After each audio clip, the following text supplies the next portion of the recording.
development, which is leading to much more rapid decarbonization of our energy use than previously forecast. Relatively little attention has been paid and little funds allocated to the need for adaptation research and application in developing countries, including Bhutan. The first steps towards progress in resolving the difficult issue of loss and damage are only now beginning to be discussed in international negotiations. While philanthropies cannot close these gaps on their own, they can lead some of the discussions, take the risks, and choose to fund the work that ultimately leads governments, multinational institutions, and the private sector to act. I'd like to close by sharing a wee bit of my personal vision about the critical and timely messages Bhutan might choose to share ultimately with the global community as part of its contribution to solving the climate crisis.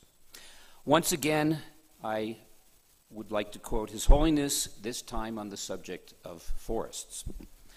And I quote, "When the forests die, a whole nation suffers. And when a people suffers, the whole world suffers. We need forests for our health as well. When we go for a walk in a forest, fresh air is healing." I think we all know what that feels like.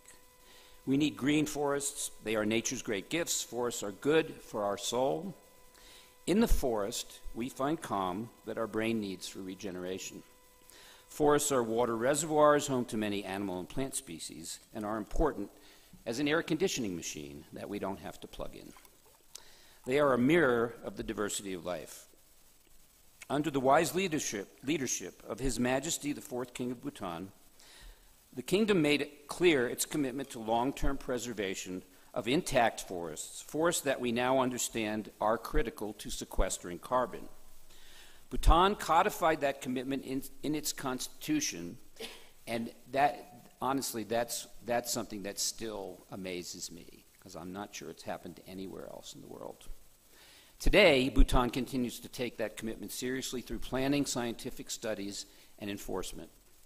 I believe the importance of this commitment to global efforts to save the Earth's system for future generations cannot be overstated. In fact, it's a message that can and should fundamentally change the approach taken by both the developing world and the developed world, where, believe it or not, we still engage in massive deforestation. To forest management, pointing the way towards a sustainable climate future. Forests are life, as His Holiness recognized.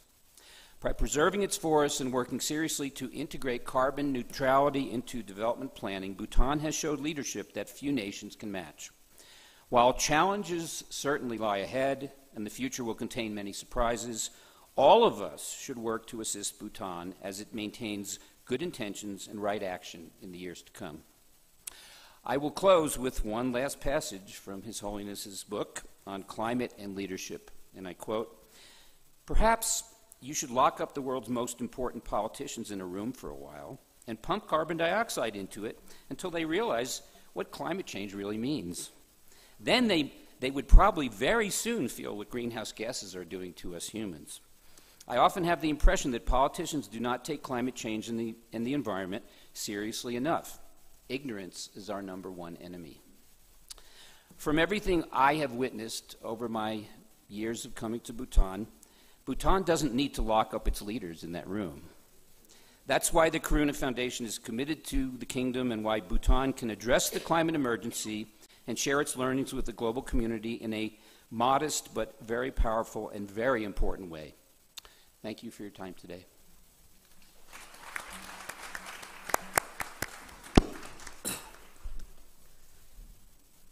Eric, thank you so much.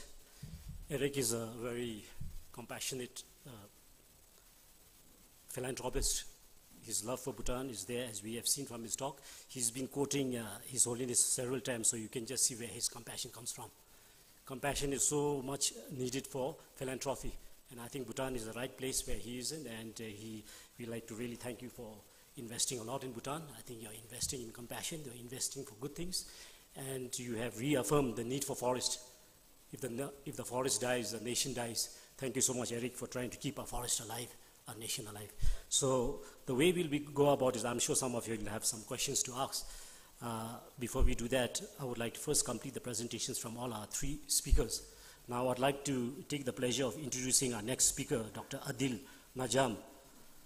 from another very important foundation, that is the Asia Foundation.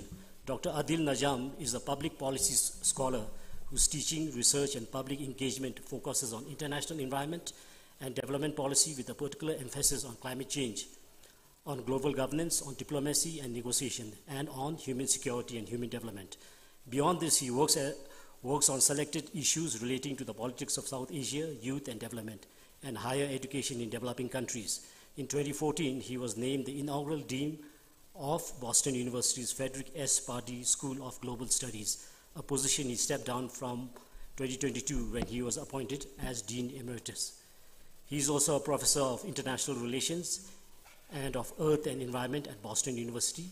Earlier, he served as the Vice Chancellor of Pakistan's Lahore University of Management Sciences, and prior to that, as a professor of negotiation and diplomacy at the Fletcher School of Law and Diplomacy at Tufts University.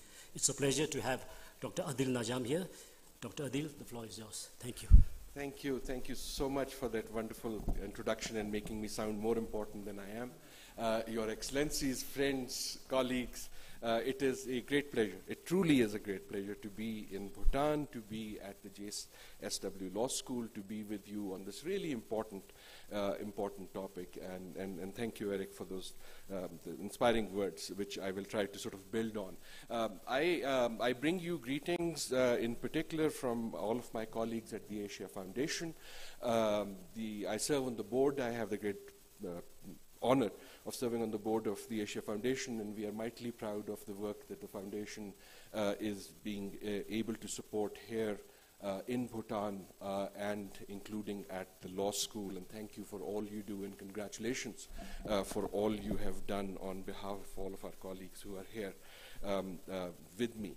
I'm going to use my few minutes to, in some ways, build directly from where Eric left us, and to take a more global view. I am originally from Pakistan. I have taken the scenic route to come to Bhutan, which is Pakistan via the United States, via the UK at Oxford, where I'm currently based, to back home here in South Asia. And I will try to weave those things together.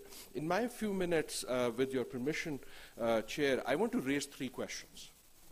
I'm not sure if I'll be able to answer them, but I think they're the type of questions that might help us in not only the next 3 days, but beyond those 3 days.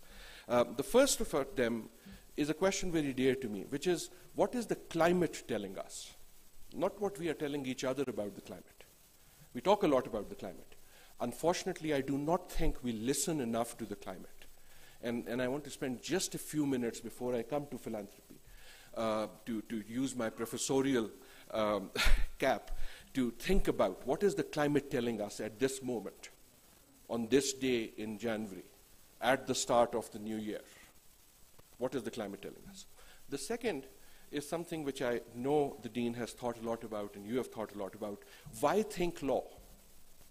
Why are we interested in law and climate change? Why are we talking about climate change in a law school? And I think we all know the answer to that, but it's a question that's worth asking out loud, because it helps us reinforce our passions. And the third is to why think philanthropy.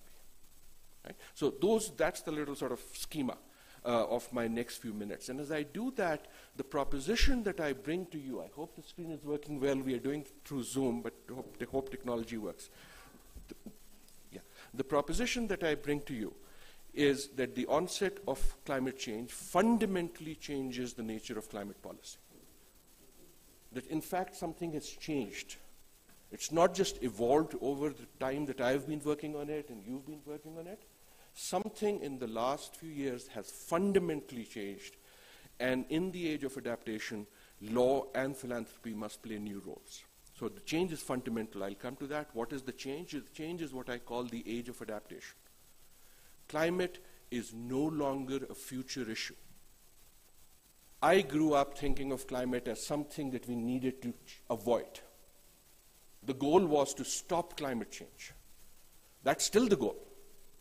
But we are now scientifically at a moment when climate change is inevitable. The challenge is just how wise or not wise as a species we will be. Right? And that's the age of adaptation. And that puts a different responsibilities on countries like Bhutan or Pakistan or India. Right? It's a very different, because that's where the impacts are. And that both law and philanthropy must play new and different roles in this age of adaptation. So I'll be quick because time is short, but I want to start with the climate story. And this is a story you know, but I think it's a story that's worth repeating. Won't go into the details. We talk about climate policy. I have my colleagues from international institutions here. We've all heard about Paris that set goals. You know of two goals that were set. One was this mysterious, mythical 100 billion. Didn't come about, isn't going to come about. I'm not being cynical. At best, it tells you what is the magnitude of the effort that we need to make. At this point, it is clear that it will mostly come from the poorest people themselves. The floods will come to Pakistan. My house will be blown away. I will wait for the world, and the world has been very kind. But meanwhile, I will build my house again, because I have no option. Right? So again, I'm not being cynical. I'm saying the level of the challenge is bigger. The science number is more harrowing. Remember these two numbers, 1.5? 1.5 is what a lot of vulnerable countries wanted. I served on the IPCC as a chair of the IPCC, the Scientific Commission. I hope I am wrong. I will give you anything in the world to be wrong on this. But at this point, there is absolutely no scientific path that serious scientists can see to 1.5. I'm not even sure we can make 2. Right? Now, again, I'm not trying to depress you at the beginning of your conference. I'm trying to set up the challenge. Right? That means climate impacts are inevitable. That means we owe it to ourselves and to our children, that wonderful young lad who sits there and spoke to us this morning, to take this challenge seriously. I want to take you back. Remember 2020? We all discovered Zoom. Remember how 2020 was the special year? While we thought it was special, let me remind you what else was happening in 2020. This was in your headlines, but we forget how quickly. January 2020 was the hottest January ever recorded. February 2020, second hottest February ever recorded. March, second hottest February ever recorded since we started recording temperatures. This is global temperature. April, second hottest ever. May, hottest ever. June, hottest June ever recorded. This is just 2020, right? By this time, you see what is coming. You could go, by this time, people even stopped talking about it. They wouldn't even tweet about it, right? November, hottest November ever. December was a little respite. 8th hottest ever. The point again, I'm just making a simple point. I'm going to make it again and again. The climate is not about to change. It has changed. Therefore, we need to change. From South Asia, to make it more current, last year, on April 29th, I tweeted this out.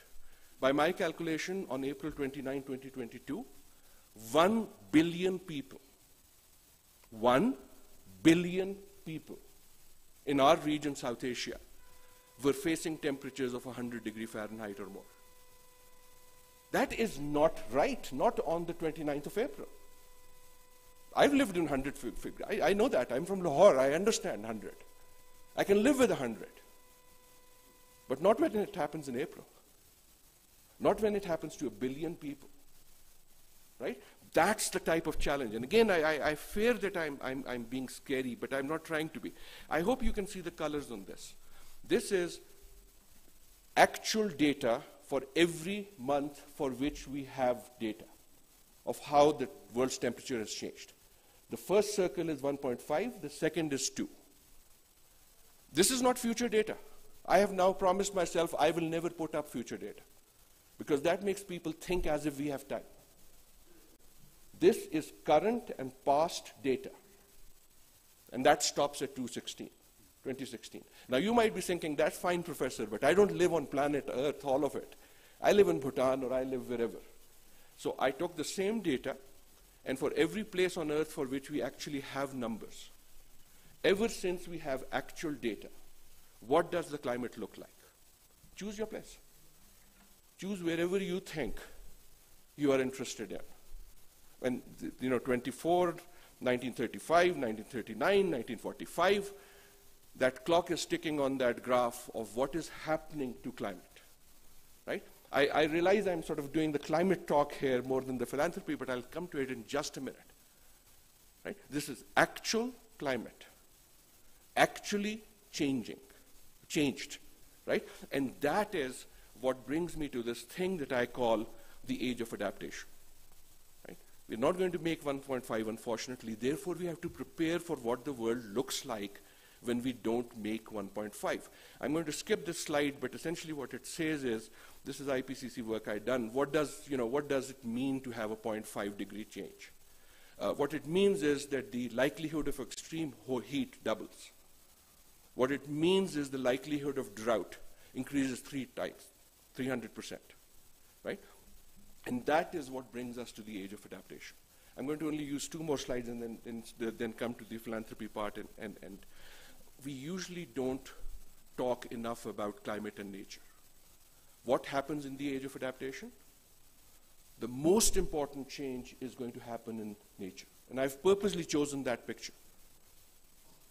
It is not a polar bear waiting to be saved. If you mess with nature, nature will retaliate. If we think we are not part of nature, nature will not think we are part of nature, right? That's the thing. And in some ways, the picture to me is to be scared of is that. When that happens, for example, that's the dengue mosquito, right? There's a reason why dengue is increasing. The dean the other day told me this very wise saying from a wise teacher, that when you are thirsty, should you be caring about the shape of the cup or the water in it? That's the moment we are in with climate change, right? And speaking of water, I only wanted to use this slide. I am from Pakistan. You've all heard about the floods. When I talk to audiences outside South Asia, you all know this. They don't get what a flood looks like, right? Especially on the plains. That's what a flood looks like. That's what a flood looks like sometimes 5 months after the flood, right? But what I wanted to show you, this is for the last 2010 floods that I did. I wanted to explain to my American audiences how large a flood in South Asia can be, right? So I took the map of the covered area, that's the yellow squiggly, put it on a map of the US in scale to explain the size. The same flood put on a map of Japan. The same flood put on a map of Europe, from Denmark down to Spain, right? Those people who live in nature have a different relationship to nature. It is home. It's not simply a place from where you get resources.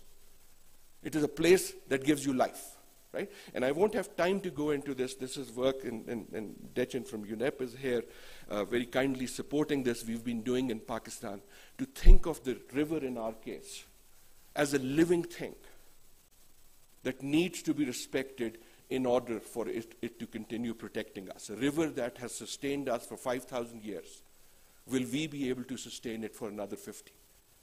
Right? If water goes, water is the front line of climate change. It's not carbon, not anymore. Think about what happens when climate changes. Water rises, sea level rise. Water melts, glaciers.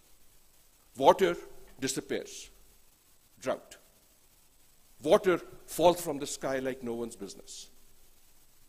Floods and extreme events, right? So the language of water is the language of climate, and if you're talking about water, you're immediately talking about food. I've taken too long, but allow me last 2 slides and I end. Law.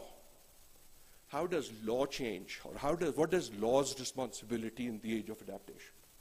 3 things, I would argue. And I hope I have read the symbols right. I hope you will excuse the interested outsider if I have made mistakes. 3 challenges for law, I would say, in the age of climate change and the age of adaptation. The first is climate change is about justice. Justice is a particular word. My name is Adil. In Arabic, it means the just. It comes from the word Adil, so it's one of 99 names of God in Islam, as the just. But justice is important. In my university, we sometimes wonder if we had schools of justice rather than schools of law, would they teach things differently? Something to think about, right? But I hope you will be a school of justice, right? And climate change, as Eric pointed out, is a justice question, right? Won't go into the details. Climate change is a cooperation question. And the role of law is to create the environment in which cooperation can happen. The role of law in climate is not about punishment. It's not about the cup, it's about the water, right? And the third, climate change is about promises kept. That's the loss and damage question, right? That's the 100 billion question. And that is the way I think we need to begin reformulating what we mean by climate and law. Very last slide, one more after this, philanthropy. Right. 3 lessons I would suggest about philanthropy from these 3 very wise Bhutanese colleagues. The 3 things that I would raise to you to take, and then Eric has somewhat alluded to them, about philanthropy and climate in this age. First, the word philanthropy comes from the Greek philo and anthropy, the love for humanity. Right? That's what the word philanthropy means. Love for mankind, love for humanity. In the age of climate change, love for humanity, Eric, I hope you won't mind this, is a very selfish act. Because I am part of humanity. Right? It is not a selfless act for some other person. It is for myself. Right? And that notion of philanthropy, of not only of giving back, but of having the responsibility to make my species better, is important. The second, philanthropy in environment is an ancient environmental practice. In your country, in mine, if you go back, where did water courses come from? Who managed the pond? Who created the forests? And in culture after culture, you see, these were philanthropic enterprises because they came out of that love for humanity. So in some ways, I think we in philanthropy also need to start thinking of philanthropy's role and going back to that practice. So if you think about country after country, I don't have the time to go through here, but I'm very happy to afterwards with people. A lot of the environmental services in society were philanthropically provided. Right? And that expands the notion of responsibility that I was talking about. And the third, philanthropy as a driver of policy, as a primer of pumps, as seed, as venture capitalist on policy, doing that which large institutions may not yet be ready to do, but taking that stage and saying, I'm going to put my treasure in trying this thing out so that the proof of concept can happen. So those are my things. I apologize for taking too long. Let me summarize. This is stuff that I had been very, very kindly sort of done on the request of the United Nations. Some of it is, not all of it. But 4 lessons from what I just said. First, we need to move from thinking about climate as mostly about energy to thinking about climate as nearly everything. It's the place we live in. It's not just the bulb we use for electricity. We need to think about moving from maximizing growth to maximizing happiness. Happiness clearly is something I've learned from Bhutan. Right? We need to move from thinking about nature as something to control to nature as something to respect. And we need to think about the world as being international, made up of many nations, each of them trying to do the best for themselves, to being global, being a planet that is connected, where what is good for me, where what is bad for someone else cannot possibly be good for me. Thank you once again for giving me the time here. Thank you once again for doing this wonderful thing that you're doing.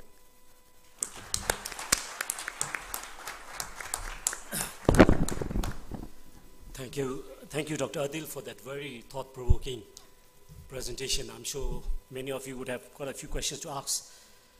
It's not the cup, but it's the water. It's about being realistic. Climate change is happening. We cannot pretend it's not happening. And we're at the age of adaptation. Climate change, as Dr. Adil has said, is inevitable. We all know that. It's difficult to control. We have to try our best.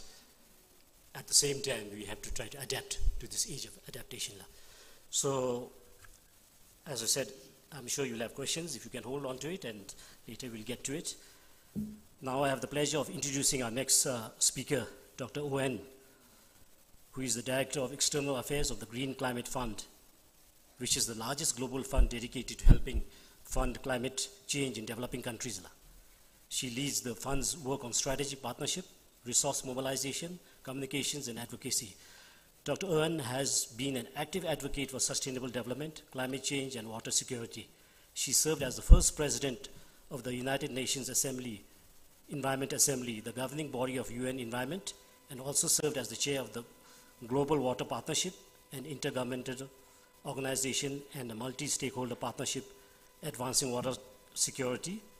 Previously, Dr. Owen was elected for 5 consecutive terms as a member of parliament in Mongolia and served as the country's Minister of Environment and Green Development from 2012 to 14 and Minister of Foreign Affairs from 2007 to 2008. Under her leadership, Mongolia's Green Development Strategy was approved, and she was instrumental in bringing sustainable development into the priority agenda of her government. She is also a founder of the Zurich Foundation, a leading Mongolian NGO that promotes democracy and supports education and youth leadership. Dr. Owen is an earth scientist, holds a PhD from the Cambridge University, and worked previously in the private sector. It's a great honor for us to have Dr. Owen here, and I would like to now request Dr. Owen to take the floor. Thank you. Thank you very much, Karma. Your Excellency Prime Minister, ladies and gentlemen, very good to you all. It's such a unique experience for me, coming to Bhutan yesterday and then experiencing such a richness and beauty, but also a lot of respect for the globe, for humanity, for everyone. So it's a distinct, really pleasure and rare privilege to visit this beautiful, unique country, Bhutan. I also would like to acknowledge a very visionary moment this morning, JSW School opening the Climate Change and Environmental Law Department as well. And I also would like to say that we also have Tsagansar or Losar back at home in Mongolia. Yesterday we had the first day of what we call White Moon or Lunar New Year, and I'm very happy to see that also Losar is here, also in Tibet and here, but I now work in Korea for Green Climate Fund and headquarters of the GC office in Korea. I know that the New Year was, Lunar New Year was a month ago, but it seems that we have a lot of similarities and common traditions as well. I would like to congratulate Bhutan for being, I understand, one of only 2 countries in the world that is carbon neutral, or negative indeed, and of course established strong climate change credentials. The numbers I saw that Bhutan absorbs 3 times more CO2 emissions than it emits. So it's a huge gift to the world, but on the other hand, of course, we already see negative consequences of global climate change, and the previous speaker speaking about climate and climate justice is very, very pertinent. And I know Professor Adil, very beautiful, colorful, and powerful slide. Mine will be very modest. Maybe I'll go to my first slide.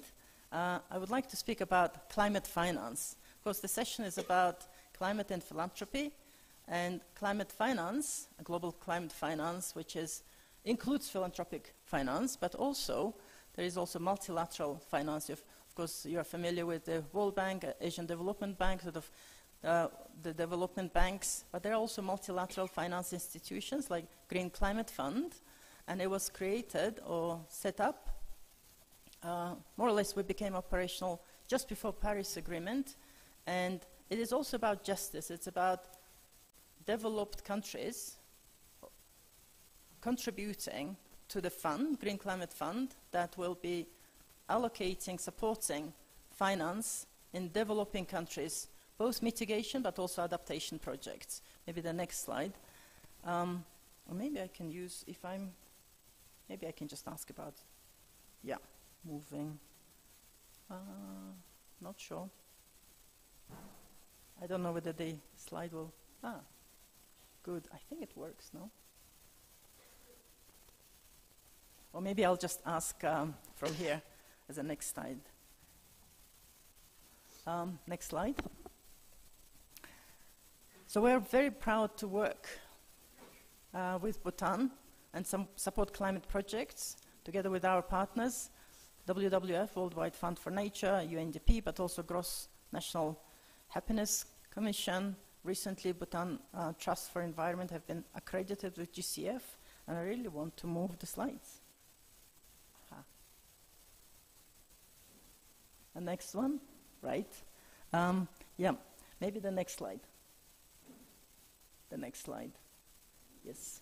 So I'll just briefly mention two projects that have been supported with GCF, and of course we're not the only financier, we're co-finance projects, and we work through our what's called accredited entities or partner agencies, and one of the projects on the right side of the slide is, of course, as you all are aware, Bhutan for Life is a major vision, major project of Bhutan, and we support out of 118 million. GCF has provided an investment of 20.6 million, and project is aimed at promoting nature and forest conservation to help the country remain carbon neutral. Bhutan for Life will also support adaptation measures to improve the resilience of rural Bhutanese communities threatened by the impact of climate change. We also approved another project, and that's more recently, and I think it's just being rolled out. And then if you can see on the left side, it's co-financed and undertaken, implemented by the UNDP, United Nations Development Programme. It's called Supporting Climate Resilience and Transformational Change in Agriculture Sector in Bhutan. It's to support and enhance the resilience of smallholder farms to rainfall variability, as well as increases in temperature and projected increases in monsoonal rainfall.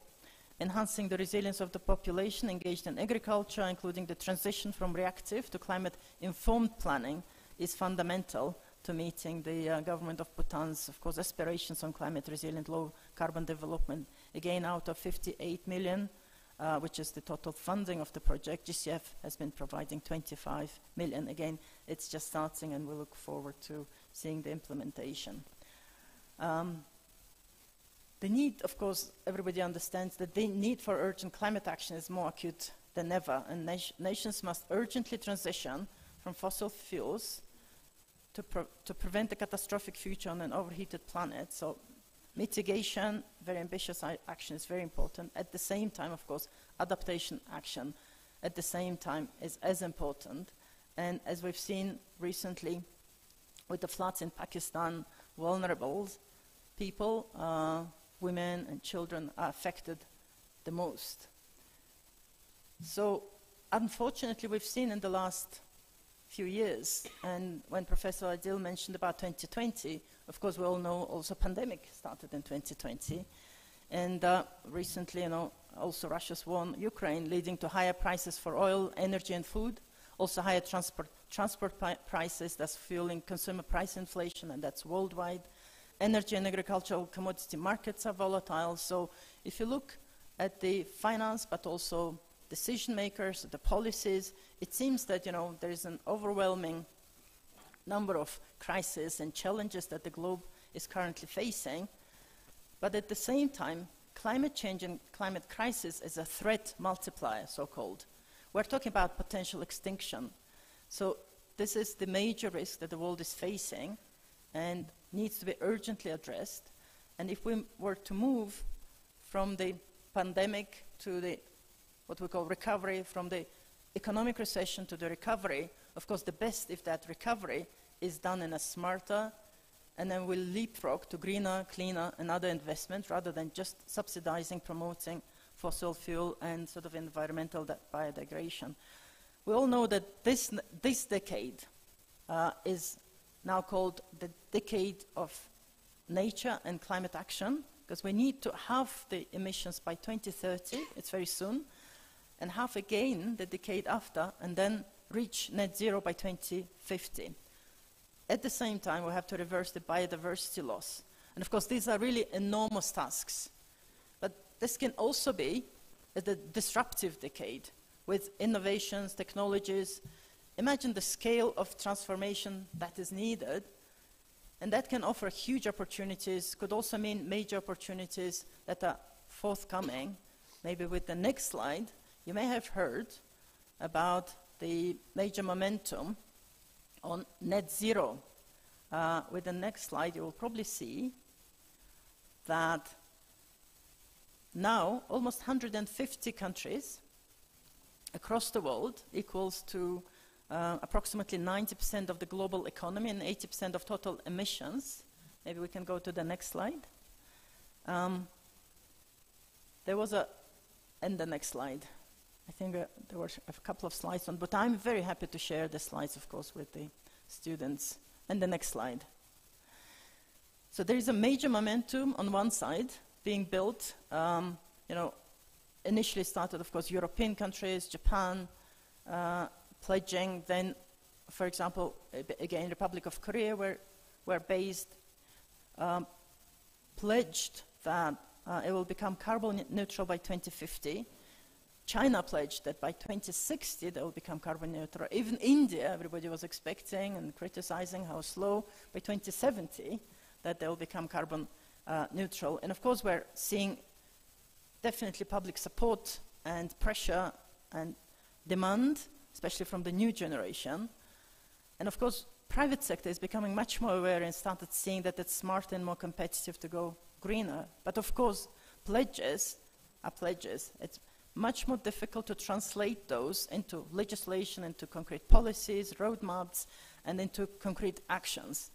And I used to be also legislator myself, member of parliament back home in Mongolia. And although it's not very easy to put a legislation together, I think it's easier than to implement, right? But having the foundational legislation, policies in place is, of course, the key. Now, key in the equation to transforming to this transition, what we call low carbon future, is actually finance. And we cannot, you've mentioned, of course, 100 billion. 100 billion was a promise during the Copenhagen that every year $100 billion will be raised by developed countries and allocated or moved to developing countries for greener, cleaner investments. It has not reached that volume, but by next year, you will hear that this 100 billion a year is reached. But even 100 billion is not enough. Because when you hear about 100 billion, it sounds a lot, but then it includes every development, climate, and other finance. For example, again, World Bank, multilateral development banks. You will have bilateral collaboration, you have private sector investing in developing countries, and multilateral funds like GCF. If you put everything together, it's about, currently I think it's reaching 85 billion. It may reach 100 billion, but if you divide it in 150 plus developing countries, the needs for greener, cleaner investment, this is not by far enough at all. So let me just give you just some numbers. The needs estimated, again, it was IPCC Intergovernmental Panel on Climate Change estimated, and maybe the next slide, the finance needed globally in new climate investments to limit the global warming below 1.5 degrees is 1.6 to 3.8 trillion annually. So you have 100 billion, and you have needs. There are some, estimates that the transition will require 4 to 5 trillion. And of course, when this 4 to 5 trillion speaks about the whole global investment needs, not only developing country needs, but the additional 140, 300 billion is needed annually to adapt to impacts of climate change. Now, you will also hear that the needs, the annual needs is in trillions. There is an institute called Climate Policy Institute. They do every 2 years. They estimate the climate finance globally. The most recent calculations are about 600 to 650 billion annually is invested in climate finance. But then 3/4, maybe the next slide, the 3/4 of that climate, of the 600 billion is actually deployed in the same country in which they're sourced, basically mostly in developed countries and well-off countries. Now, so what needs to be done? So the challenge is overwhelming. The needs for climate finances are also overwhelming. The previous slide, maybe. And the previous. Okay. Maybe you can. Yeah, maybe you can go to the next slide and next slide. Okay. Never mind.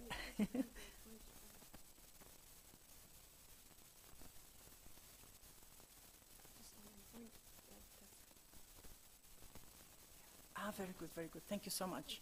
And apologies. And I go back. When you go back, this one. Yeah. Point it back.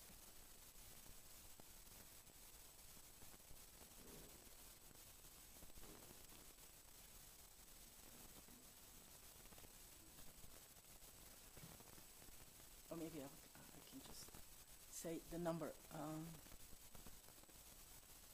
Apologies, I think there is a bit of a technical thing, but then maybe I can ask the whoever's sitting on the computer to go to slide 7. And now I can, thank you so much. Yes, this is the one, right. So you see the climate financing gap. It's a huge sort of gap. And then I'll speak about one paradox. On one side, there are a lot of savings, what's called negative yielding debt in OECD or developed countries, right? OECD or developed countries, basically.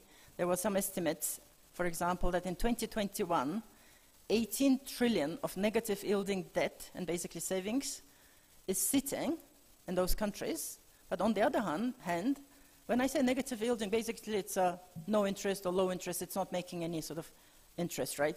On the other hand, major opportunities for low carbon and climate resilient infrastructure investment opportunities in developing countries that can deliver returns between 4 to 8%.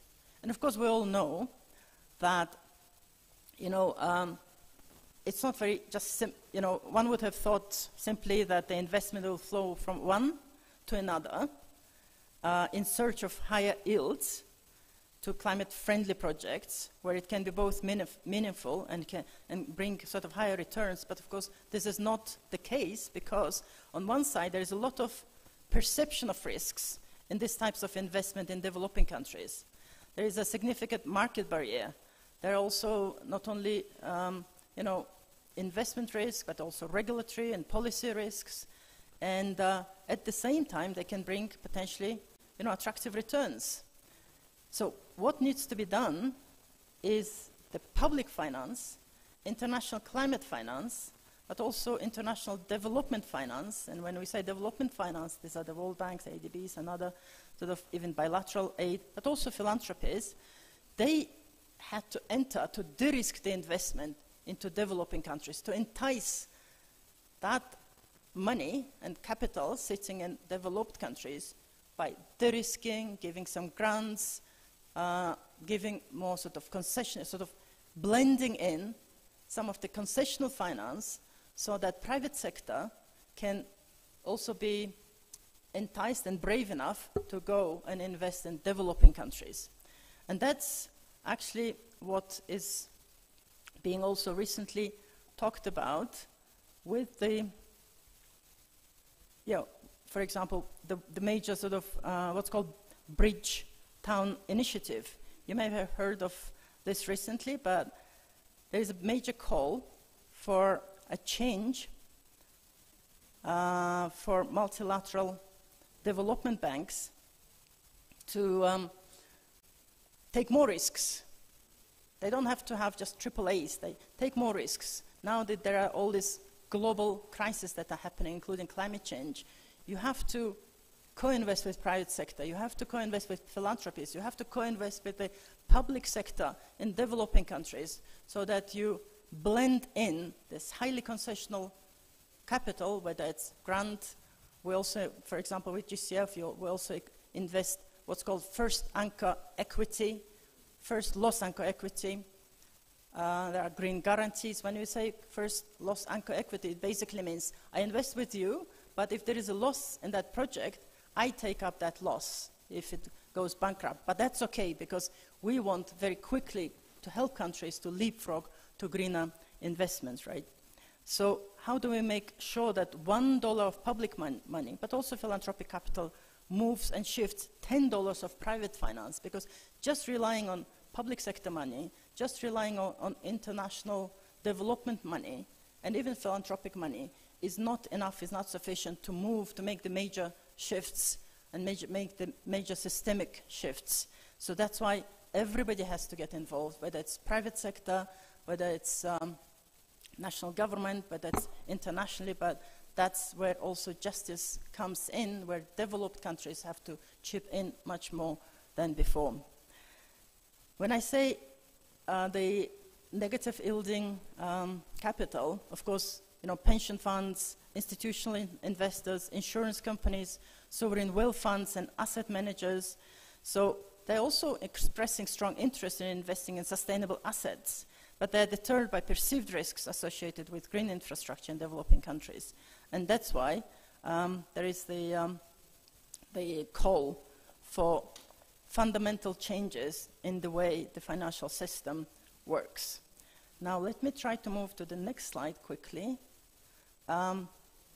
Again, this is a technical slide. I'm not going to dwell on this too much, but I'm happy to share with the students what are the perceived risks and how they can be de-risked and how they can be sort of helped, whether it's regulatory, whether it's technological, whether it's financial innovation. And if you help, then hopefully that shift. But how do we make sure that with the right interventions in the right places, whether it's policy, whether it's finance, the small public dollar or small changes will bring major shifts in the financial system. And I'll try to go. So these are the instruments that we've been using at GCF. And I think I'm running out of my time, and that's why let me just go very quickly. There's an example, and you spoke about the adaptation. Of course, there are some examples of, for example, GCF investing with private sector in adaptation, because it's not very obvious that private sector will go into adaptation in developing countries because they don't usually bring that many returns. But there's an example of investing with the US private equity firm Pegasus, co-investing into adaptation for global coral reefs, for sustainable tourism, sustainable fisheries, etc. Let me just very briefly explain. Green Climate Fund, although it's a large multilateral climate finance fund, it's still, we have now assets under management of about $40 billion US, out of which just 10 billion is invested from GCF. Together with co-investment is $40 billion US. But if you take 10 billion and divide it, GCF's money, and if you divide into 4 or 5 years that we've been investing since we became operational, it's only at maximum $2 to $3 billion a year. And if you divide it into 100 countries, it's actually not much.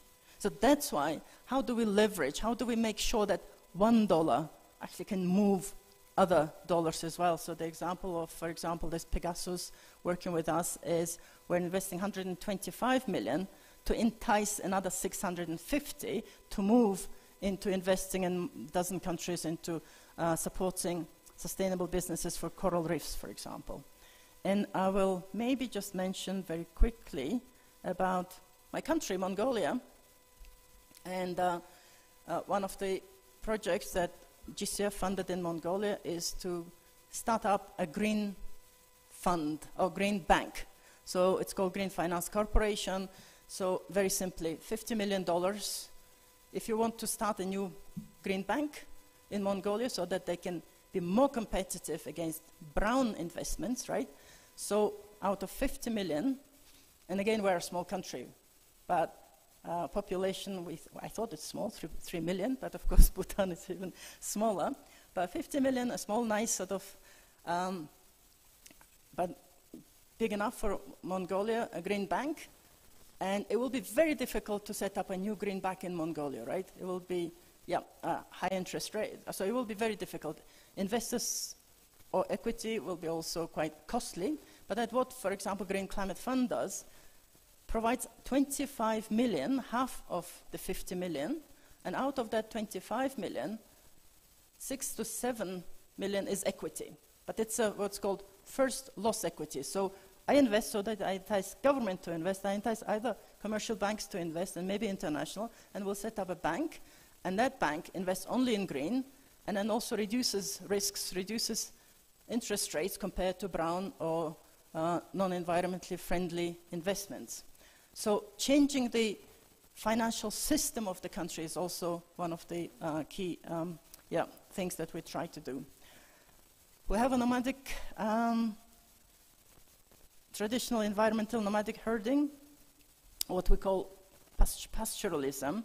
And for hundreds and hundreds, if not for 1,000 years, nomadic herders lived what we like to think is a very sustainable way of herding. I like to believe that our nomadic civilization is a green civilization. Just look at the herder. A single sheep will give a family its meat, milk, wool, and its felt. So our yurts, or we call sort of nomadic gers, are made of felt. The felt will be used to make the felt lining of the nomad's yurt, but also warm winter shoe. I see very beautiful, actually, shoes that you are wearing, but our traditionals will be felt shoes. And we can, the herders even make good use of all animal dung by burning them for heating their yurts. And then we build the walls of the animal winter shelters by dung as well. And they're creating a floor of dung to keep them warm. So from cradle to grave, the herder focuses on every part of the animal to make sure that everything gets used. Basically, it's a very recycled, very sort of nature-friendly civilization. And of course, in Bhutan as well, traditional ways of life in our countries like Bhutan and Mongolia are very sustainable and circular. There is so much to preserve, learn, and reintroduce from our traditional ways of life. So I would like to finish just calling all of us, cherishing our traditional wisdom, but also sharing this knowledge with others. We have to be proud that our way is a very sustainable way, and there is a lot to learn from our traditional fathers and grandfathers and mothers as well. Thank you very much for your attention.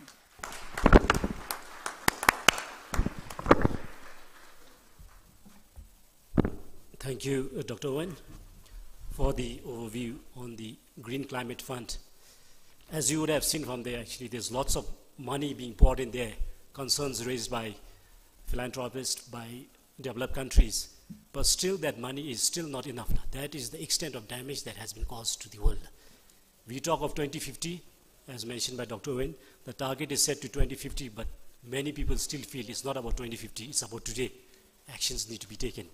So, talking of Green Climate Fund, before I open the floor for discussion, Bhutan Trust Fund, we at Bhutan Trust Fund, through the effort of the government, we are very happy that we have been accredited to the Green Climate Fund and Adaptation Fund. Just for some of you, especially the students, when you say accreditation, what it means basically is Bhutan Trust Fund has met all the requirements, benchmarks, to become accessible to access funds from Green Climate Fund, as represented by Dr. Owen, and we also have Adaptation Fund. So those are mainly meant for developing countries. Now Bhutan Trust Fund is a doorway to access these funds. So we at Bhutan Trust Fund, we welcome any proposals through Green Climate Fund and Adaptation Fund to support the environmental conservation in Bhutan. So with this, I'm sure many of you are now probably itching and getting restless to ask some questions.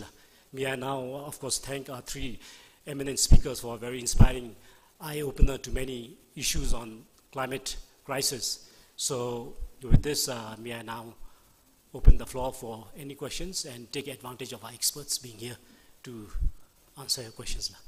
Thank you.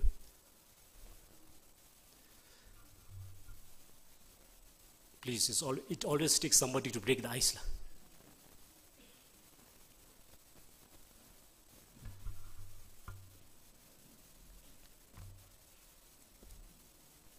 Yes, please. If you could kindly introduce yourself before you ask questions. Thank you very much for the wonderful presentation. I am Ryota Sakamoto, a medical doctor from Kyoto University, Japan. And I have one question that I think that we almost all knows that importance of issue of climate change, and also the importance of law, and also importance of financing. But what we want to know is what kind of law is needed to improve our or solve our issues, and what kind of process of financing is needed to solve the problem. Because that, for example, I'm a medical doctor, so about the smoking, we almost all know the smoking tobacco is not good for health. But we know, but we cannot stop our behavior, change our behavior. So one of the effective law is raising the tax. So, and also if we collect the money, and it is a long process to distribute to the actual practice. So many steps there. So what kind of process of financing is needed, and what kind of actual law is needed to improve our situation? That is my question. Thank you. Thank you. I think the question is fairly clear, and I think from the panelists, probably Dr. Adil would be the best person to try to answer that. And of course, Eric and Dr. Owen also welcome to share your response. Likewise, even from the floor, if somebody has a nice way to also answer that question, you're welcome to chip in. Thank you. Dr. Adil, please. Sure. Do you want to take a few more and collect, or should I answer now? I think taking it instantly might be better. Okay. Otherwise, we might forget what questions actually come out. Sure. So please go ahead. Thank you. Can you hear me, or should I? I use my classroom voice. I am a teacher. And I apologize for coughing. I have a throat cough, but nothing infectious. I think that's a very good question. And partly when I say it's a good question, it means I don't know the answer. I'm just trying to get time to think of one. But it's a good question, but it cannot be answered globally. What is a good law in one country may not be a good law in another society. So I think one of the characteristics of a good law is that it also matches the societal need. Actually, it's a very, very interesting that you've given smoking as an example. There are societies where we don't find a lot of smoking, including this one, right? But one of the biggest surprises of my life is I went to the US as a student in the 90s. And one of the biggest change I've seen in the US is on the college campus, young people nearly do not smoke. Now, when I go to Europe, which in many other areas is much more progressive, that is not the case. So what I'm trying to say is, yes, those tools are important. You can put a tax and you can use it. This also goes to the GCF and other things. The instruments are important, but the instruments have to match the society. And I do not think you will have one instrument works everywhere. I can tell you what made the change in the US. There was a major congressional hearing at which the heads of the three big tobacco companies ended up in shame, very unusual for the US, bowing their head and saying, we knew this was causing death. And that image is still stuck, and you can see in US smoking data how that shift changed. Now, the interesting thing is that shift didn't change elsewhere. But smoking is a very good example because we see patterns differently in different places. So I think the research agenda is, how do I match the culture, the reality, the society, the economics of where I am doing this? Right? I can give you a list of environmental policies that are extremely good in place A, and you apply them in place B, they don't work. And that doesn't mean the instrument was wrong. That means the match to society wasn't right. So I'm not trying to ward your question. What I'm saying is, if we are too technocratic about solutions, we will find those off-the-shelf solutions that don't work.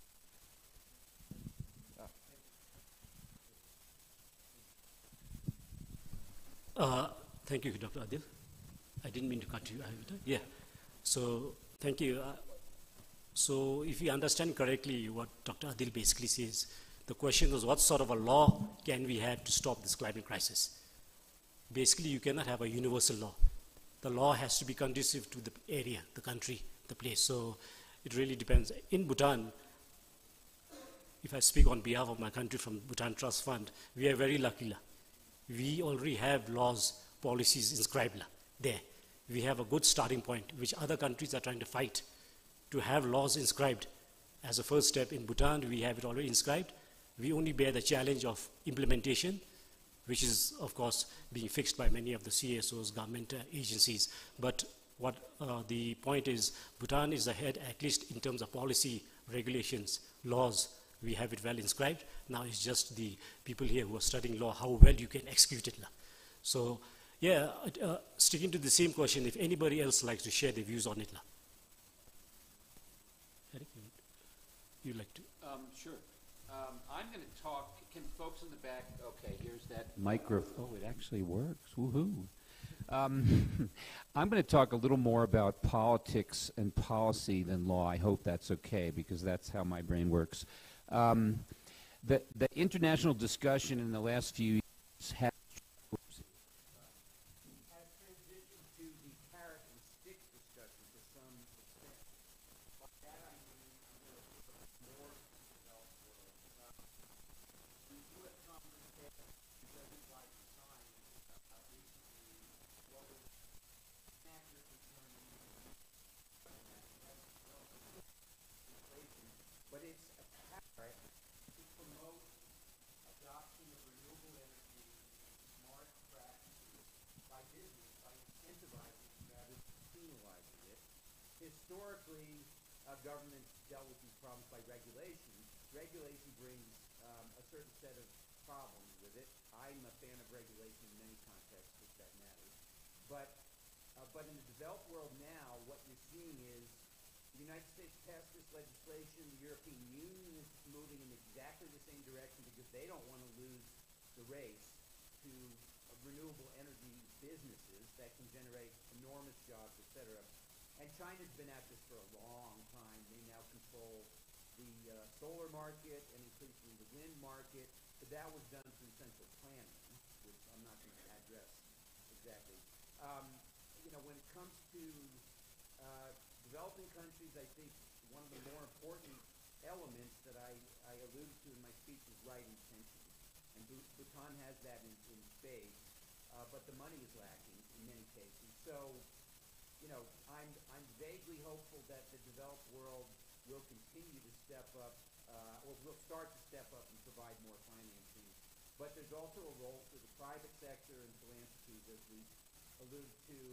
And I think innovative private sector instruments where you can call on the goodwill of individuals in the West who want to see their investment capital used for something that matters, not just for making more money. And I think I'm hopeful as well that area will grow, because there's a lot of good intention and awareness in the world about this problem. So, thank you.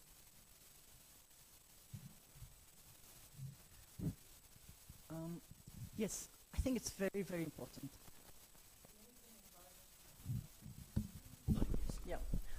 think enabling environment, enabling policies, which I include both laws and regulations, is very, very important. And I agree that it depends also very much on country-by-country basis, but at the same time, it's not only the legislation, regulation.